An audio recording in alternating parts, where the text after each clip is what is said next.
6-24 गते का दिन श्री सरस्वती प्रावि विजयपुर का सुबोध प्रसाद यादव जी को अध्यक्षता में फतुहा विजयपुर नपा में कार्यरत सामुदायिक विद्यालय का शिक्षक कासल लेखापाल एवं बाल विकास सहजकर्ता को तलब भाता प्राप्ति संबंधी छलफल गर्न श्री सरस्वती प्रावि को प्रांगण में बैठक बसियो। प्रस्तावहरू तलब भत्ता माग संबंधी ज्ञापन पत्र बुझाउने सम्बन्धमा। दोस्रो प्रस्ताव छूट तलब भत्ता निकासा सम्बन्धमा। तेस्रो प्रस्ताव बढ तलब निकासा सम्बन्धमा।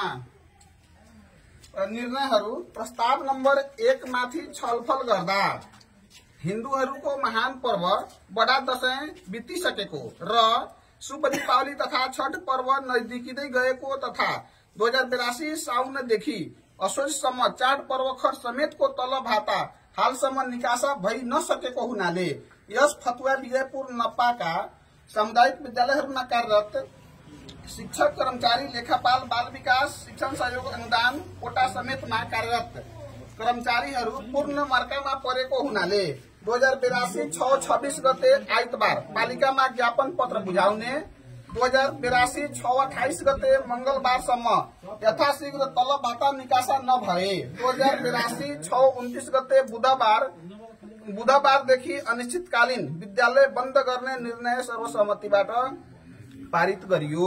साथै आइतबारको दिन सम्पूर्ण विद्यालय 1 बजे पनि भन्नु। साथै आइतबारको दिन 1 बजे सबै विद्यालय का लगायत शिक्षक तथा कर्मचारीहरू अनिवार्य रूपमा 1 बजे नपामा उपस्थित हुने निर्णय सर्वसम्मतिबाट पारित गरियो।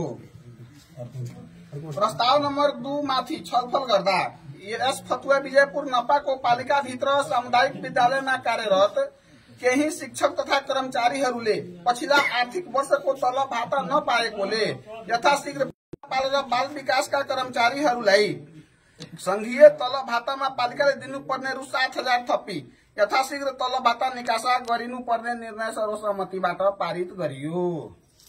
धन्यवाद। ताली बजाउँ।